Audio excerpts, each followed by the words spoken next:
लीजिए सुनिए जयशंकर प्रसाद की लिखी कहानी रसिया बालम।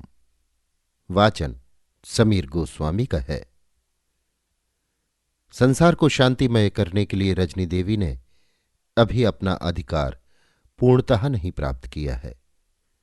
अंशुमाली अभी अपने आधे बिंब को प्रतीची में दिखा रहे हैं। केवल एक मनुष्य अर्बुदगिरी सुदृढ़ दुर्ग के नीचे एक झरने के तट पर बैठा हुआ उस अर्ध स्वर्ण पिंड की ओर देखता है और कभी कभी दुर्ग के ऊपर राजमहल की खिड़की की ओर भी देख लेता है। फिर कुछ गुनगुनाने लगता है। घंटों उसे वैसे ही बैठे बीत गए। कोई कार्य नहीं, केवल उसे उस खिड़की की ओर देखना। अकस्मात एक उजाले की प्रभा उस नीची पहाड़ी भूमि पर पड़ी और साथ ही किसी वस्तु का शब्द भी हुआ, परंतु उस युवक का ध्यान उस ओर नहीं था।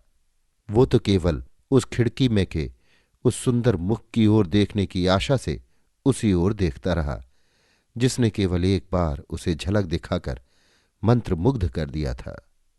इधर उस कागज में लिपटी हुई वस्तु को एक अपरिचित व्यक्ति जो छिपाकर खड़ा था उठाकर चलता हुआ धीरे धीरे रजनी की गंभीरता उस शैल प्रदेश में और भी गंभीर हो गई और झाड़ियों की ओट में तो अंधकार मूर्तिमान हो बैठा हुआ ज्ञात होता था, परंतु उस युवक को इसकी कुछ भी चिंता नहीं।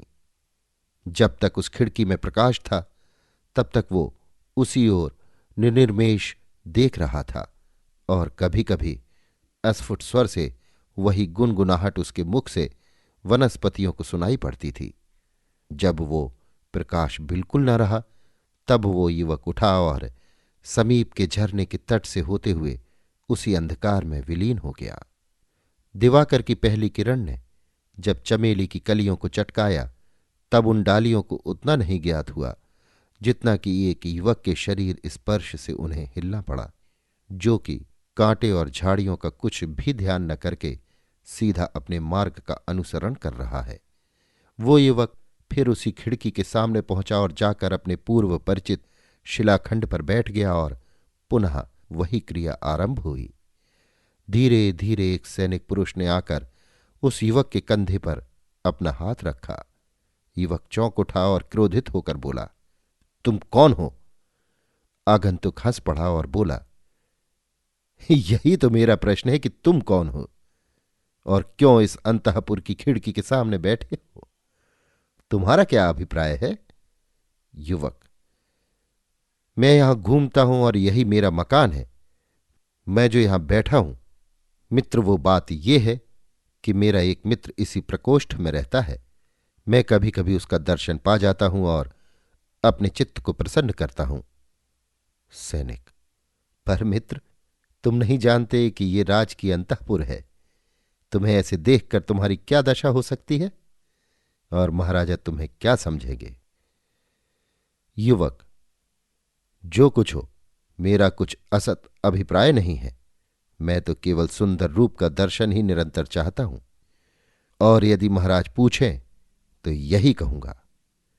सैनिक, तुम जिसे देखते हो वो स्वयं राजकुमारी है और तुम्हें कभी नहीं चाहती, अतएव तुम्हारा ये प्रयास व्यर्थ है। युवक, क्या वो राजकुमारी है? तो चिंता क्या, मुझे तो केवल देखना है।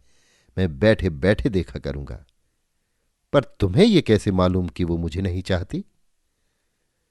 सैनिक, प्रमाण चाहते हो तो एक पत्र देकर ये देखो। युवक उसे लेकर पढ़ता है। उसमें लिखा था, युवक, तुम क्यों अपना समय व्यर्थ व्यतीत करते हो? मैं तुमसे कदापि नहीं मिल सकती। क्यों महीनों से यहां बैठे बैठे अपना शरीर नष्ट कर रहे हो? मुझे तुम्हारी अवस्था देखकर दया आती है, अतः तुमको सचेत करती हूं, फिर कभी यहां मत बैठना। वही जिसे तुम देखा करते हो। युवक कुछ देर के लिए स्तंभित हो गया। सैनिक सामने खड़ा था। अकस्मात युवक उठकर खड़ा हो गया और सैनिक का हाथ पकड़कर बोला, मित्र, तुम हमारा कुछ उपकार कर सकते हो? यदि करो तो कुछ विशेष परिश्रम ना होगा। सैनिक, कहो क्या है? यदि हो सकेगा तो अवश्य करूंगा। तत्काल उस युवक ने अपनी उंगली एक पत्थर से कुचल दी और अपने फटे वस्त्र में से एक टुकड़ा फाड़कर तिनका लेकर उसी रक्त से टुकड़े पर कुछ लिखा और उस सैनिक के हाथ में देकर कहा, यदि हम ना रहें तो इसको उस निष्ठुर के हाथ में दे देना, बस और कुछ नहीं। इतना कहकर युवक ने पहाड़ी पर से कूदना चाहा, पर सैनिक ने उसे पकड़ लिया और कहा, रसिया, ठहरो। युवक अवाक हो गया, क्योंकि अब 5 प्रहरी सैनिक के सामने सिर झुकाए खड़े थे और पूर्व सैनिक स्वयं अर्बुदगिरी के महाराज थे। महाराज आगे हुए और सैनिकों के बीच में रसिया। सब सिंहद्वार की ओर चले। किले के भीतर पहुंचकर रसिया को साथ में लिए हुए महाराज एक प्रकोष्ठ में पहुंचे। महाराज ने प्रहरी को आज्ञा दी कि महारानी और राजकुमारी को बुला लावे। वो प्रणाम कर चला गया। महाराज, क्यों बलवंत सिंह, तुमने अपनी ये क्या दशा बना रखी है? रसिया चौंक कर, महाराज को मेरा नाम कैसे ज्ञात हुआ? महाराज, बलवंत, मैं बचपन से तुम्हें जानता हूं और तुम्हारे पूर्व पुरुषों को भी जानता हूं। रसिया चुप हो गया। इतने में महारानी भी राजकुमारी को साथ लिए हुए आ गई। महारानी ने प्रणाम कर पूछा, क्या आज्ञा है? महाराज, बैठो, कुछ विशेष बात है, सुनो और ध्यान से उसका उत्तर दो। वो युवक जो तुम्हारे सामने बैठा है एक उत्तम क्षत्रिय कुल का है और मैं इसे जानता हूं। ये हमारी राजकुमारी के प्रणय का भिखारी है। मेरी इच्छा है कि इससे उसका ब्याह हो जाए। राजकुमारी, जिसने कि आते ही युवक को देख लिया था और जो संकुचित होकर इस समय महारानी के पीछे खड़ी थी, ये सुनकर और भी संकुचित हुई। पर महारानी का मुख क्रोध से लाल हो गया। वो कड़े स्वर में बोली, क्या आपको खोजते खोजते मेरी कुसुम कुमारी कन्या के लिए यही वर मिला है? वाह, अच्छा जोड़ मिलाया। कंगाल और उसके लिए निधि, बंदर और उसके गले में हार। भला ये भी कहीं संभव है? आप शीघ्र अपने भ्रांति रोग की औषधि कर डालिए। ये भी कैसा परिहास है? कन्या से, चलो बेटी, यहां से चलो। महाराज, नहीं, ठहरो और सुनो। ये स्थिर हो चुका है कि राजकुमारी का ब्याह बलवंत से होगा। तुम इसे परिहास मत जानो। अब जो महारानी ने महाराज के मुख की ओर देखा तो वो दृढ़ प्रतिज्ञ दिखाई पड़े। निदान विचलित होकर महारानी ने कहा, अच्छा, मैं भी प्रस्तुत हो जाऊंगी, पर इस शर्त पर कि जब ये पुरुष अपने बाहुबल से उस झरने के समीप से नीचे तक एक पहाड़ी रास्ता काटकर बना ले। उसके लिए समय अभी से केवल प्रातःकाल तक का देती हूं, जब तक कि कुक्कुट का स्वर न सुनाई पड़े। तब अवश्य मैं राजकुमारी का ब्याह इसी से कर दूंगी। महाराज ने युवक की ओर देखा जो निस्तब्ध बैठा हुआ सुन रहा था। वो उसी क्षण उठा और बोला, मैं प्रस्तुत हूं, पर कुछ औजार और मसाले के लिए थोड़े विष की आवश्यकता है। उसकी आज्ञानुसार सब वस्तुएं उसे मिल गईं और वो शीघ्रता से उसी झरने के तट की ओर दौड़ा और एक विशाल शिलाखंड पर जाकर बैठ गया और उसे तोड़ने का उद्योग करने लगा, क्योंकि इसी के नीचे एक गुप्त पहाड़ी पथ था। निशा का अंधकार कानन प्रदेश में अपना पूरा अधिकार जमाए हुए है। प्रायः आधी रात बीत चुकी है, पर केवल उन अग्नि स्फुलिंगों से कभी कभी थोड़ा सा जुगनू का सा प्रकाश हो जाता है, जो कि रसिया के शस्त्र प्रहार से पत्थर में से निकल पड़ते हैं। दनादन चोट चली जा रही है, विराम नहीं है क्षण भर भी, ना तो उस शैल को और ना उस शस्त्र को। अलौकिक शक्ति से वो युवक अविराम चोट लगाए ही जा रहा है। एक क्षण के लिए भी इधर उधर नहीं देखता। देखता है तो केवल अपना हाथ और पत्थर। उंगली एक तो पहले ही कुचली जा चुकी थी, दूसरे अविराम परिश्रम।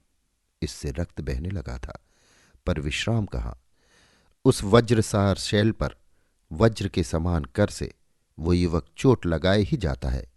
केवल परिश्रम ही नहीं, युवक सफल भी हो रहा है। उसकी एक एक चोट में 10-10 शेर के ढोके कट कट कर पहाड़ से लुढ़कते हैं, जो सोए हुए जंगली पशुओं को घबरा देते हैं। ये क्या है? केवल उसकी तन्मयता, केवल प्रेम ही उस पाषाण को भी तोड़े डालता है। फिर वही दनादन बराबर लगातार परिश्रम, विराम नहीं है। इधर उस खिड़की में से आलोक भी निकल रहा है और कभी कभी एक मुखड़ा उस खिड़की से झांक कर देख रहा है, पर युवक को कुछ ध्यान नहीं।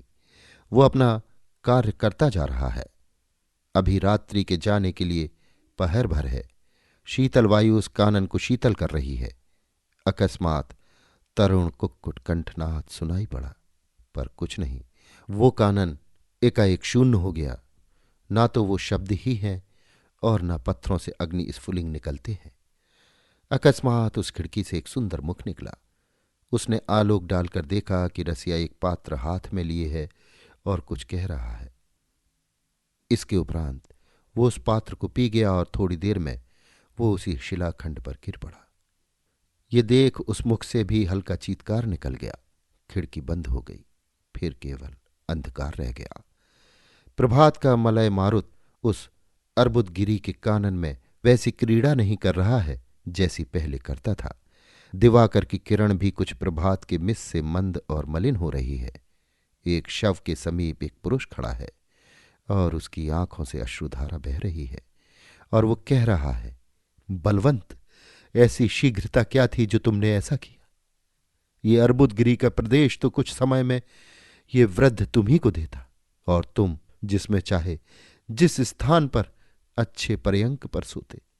फिर ऐसे क्यों पड़े हो?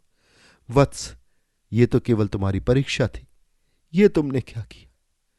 इतने में एक सुंदरी विमुक्त कुंतला, जो कि स्वयं राजकुमारी थी, दौड़ी हुई आई और उस शव को देखकर ठिठक गई। नत जानू होकर उस पुरुष का, जो कि महाराज थे और जिसे इस समय तक राजकुमारी पहचान न सकी थी, चरण धरकर बोली, महात्मन, क्या व्यक्ति ने जो यहां पड़ा है मुझे कुछ देने के लिए आपको दिया है या कुछ कहा है? महाराज ने उसे पढ़ा। उसमें लिखा था, मैं नहीं जानता कि तुम इतनी निष्ठुर हो। अस्तु, अब मैं यहीं रहूंगा, पर याद रखना, मैं तुमसे अवश्य मिलूंगा, क्योंकि मैं तुम्हें नित्य देखना चाहता हूं और ऐसे स्थान पर देखूंगा जहां कभी पलक गिरती ही नहीं। तुम्हारा दर्शनाभिलाषी रसिया। इसी समय महाराज को सुंदरी पहचान गई और फिर चरण धरकर बोली, पिताजी, क्षमा करना। और शीघ्रतापूर्वक रसिया के कर स्थित पात्र को लेकर अवशेष पी गई और गिर पड़ी। केवल उसके मुख से इतना निकला, पिताजी, क्षमा करना। महाराज देख रहे थे। वास्तव में वो शब्द कुक्कुट का नहीं, बल्कि छद्म वेशनी महारानी का था, जो कि बलवंत सिंह जैसे दीन व्यक्ति से अपनी कुसुम कुमारी के पाणी ग्रहण की अभिलाषा नहीं रखती थी। किंतु महाराज इससे अनभिज्ञ थे। अभी आप सुन रहे थे जयशंकर प्रसाद की लिखी कहानी रसिया बालम। वाचन समीर गोस्वामी का था।